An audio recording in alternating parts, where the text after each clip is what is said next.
A very good morning, students. Today we are going to start a new lesson, lesson number 6, lithosphere and landforms. And this is the part of the geography portion.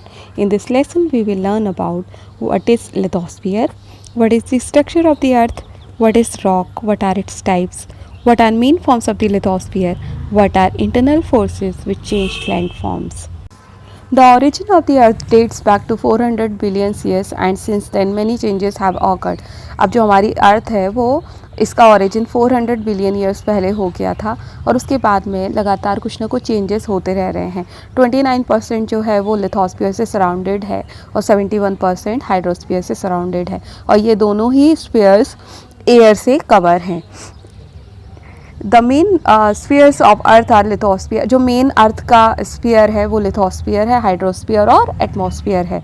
The lithosphere is an important part of the अर्थ और जो lithosphere जो है वो बहुत ही ज़्यादा important part है अर्थ का। The crust of the earth on which we live on the uniform everywhere. सबसे जो ऊपर वाली इसकी परत है जिसको हम क्रस्ट कहते हैं, तो ये जो क्रस्ट है ये यूनिफॉर्म नहीं है। यूनिफॉर्म मतलब कि बराबर नहीं है, कहीं खुरदुरा है, कहीं ऊपर नीचे, कहीं माउंटेन्स है, कहीं खाई है, ये सब है। There are big mountain ranges, mighty rivers and valleys, and in some places extensive plains and plateaus. The outer crust of the earth where people live is called lithosphere. जो अर्थ की आउटर लेयर है उसको हम outer crust है उसको हम lithosphere कहते हैं। Changes continue to take place on the surface of the earth. और अर्थ पर चेंजेस होते रहते हैं। There are two types of changes which are seen on the surface. अब बेसिकली टू टाइप्स के चेंजेस होते हैं, एक तो स्लो चेंज होता है और एक सडन चेंज होता है। Both the above changes are caused by the activities of internal and external forces और ये दोनों ही चेंजेस इंटरनल और एक्सटर्नल फोर्सेस की वजह से होते हैं। Volcanic eruption and earthquake that brings about sudden changes are internal forces. अब जैसे वॉल्केनिक इरप्शन होता है और अर्थक्वेक आता है, ये क्या है? ये इंटरनल फोर्सेस हैं। और एक्सटर्नल फोर्सेस कौन से हैं? जैसे कि running water, wind, moving ice, sea waves, ये सब एक्सटर्नल फोर्सेस हैं। They all change the surface slowly और ये धीरे धीरे ये सारे फैक्टर्स जो हैं ये धीरे धीरे सरफेस को चेंज करते रहते हैं। Now structure of the earth. The internal structure of the earth has always been a subject of mystery. अब जो अर्थ के अंदर का जो स्ट्रक्चर है वो हमेशा एक मिस्ट्री बना हुआ है, मतलब कि उसके बारे में लोगों को ज़्यादा पता नहीं है लेकिन लोग जानना चाहते हैं। The layer below the earth is still beyond understanding. और जो अर्थ के नीचे जो लेयर है वो अभी तक हम लोग समझ नहीं पाए हैं। The scientist have made several effort to explore the structure of earth by digging mines, volcanoes and earthquake waves. अब साइंटिस्ट जो हैं वो बहुत ज़्यादा एफर्ट्स लगा रहे हैं कि पता चले, तो वो माइंस को डिग कर रहे हैं, खुदाई कर रहे हैं, वॉल्केनोस, अर्थक्वेक, ये सब की स्टडी कर रहे हैं, लेकिन अभी तक ये अंडर प्रोसेस ही है। The scientists and geologists have put their logic, imaginations and views about the structure of the earth. अब साइंटिस्ट और जियोलॉजिस्ट ने क्या किया है कि अपने लॉजिक और इमेजिनेशंस लगाए हैं और खुद के कुछ व्यूज़ दिए हैं। The scientist have divided the structure of the earth into 3 layer. अब जो साइंटिस्ट ने अपनी जो भी स्टडी करी है तो उसके बेसिस पर उन्होंने अर्थ को 3 पार्ट्स में डिवाइड किया है। क्रस्ट ऑफ अर्थ और आउटर लेयर, मैंटल, निफे और core. The exterior part of the outer layer of the earth is called lithosphere. जो outer layer है अर्थ की उसको हम lithosphere कहते हैं।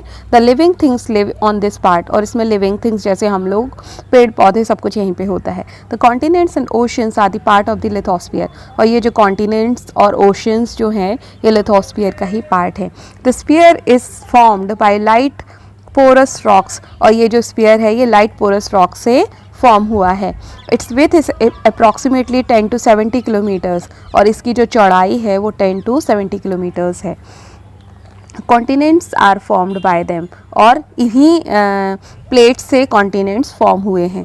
The upper layer of the lithosphere is also called CR और जो सबसे ऊपर वाली लेयर है, देखो you can see in this diagram कि सबसे ऊपर वाली जो लेयर है उसको हम सियाल कहते हैं, उसके नीचे उसके अंदर वाली लेयर को हम सीमा कहते हैं और उसके अंदर वाली को हम निफे कहते हैं। सो सबसे ऊपर वाली जो लेयर है उसको हम सियाल कहते हैं और वहाँ पर बहुत सारा सिलिका और एल्यूमिनियम जो है यहाँ पे अवेलेबल है।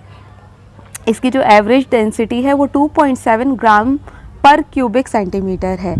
इसके नीचे वाली जो सियाल के नीचे वाली जो लेयर है उसको हम सीमा कहते हैं, और इस लेयर में बेसिकली ज़्यादातर सिलिकॉन और मैग्नीशियम मेटल्स अवेलेबल हैं। और इसके ऊपर वाली जो लेयर है ना, उसको हम मेंटल कहते हैं। It's depth is between 70 to 2900 kilometre, और इसकी जो गहराई है उसकी जो डेप्थ है वो 70 to 2900 किलोमीटर्स है। It has prominent minerals. अब यहाँ पे कुछ मिनरल्स मिलते हैं जैसे ओलिवाइन और प्रॉक्सिन।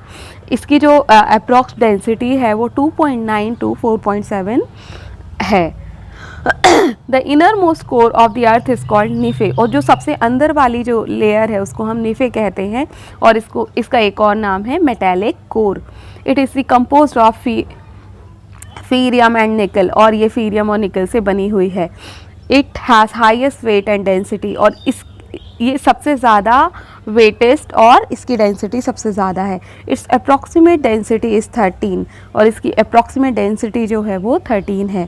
This part extends from depth of the 2900 kilometres to 6400 kilometres, और ये जो लेयर है इसकी जो गहराई है वो 2900 किलोमीटर से लेकर 6400 किलोमीटर तक है। The temperature inside the earth increases with the depth, और जैसे जैसे हम नीचे जाते जाते हैं, जैसे जैसे हम डेप्थ में जाएंगे तो टेम्परेचर इंक्रीज होता जाता है अर्थ का।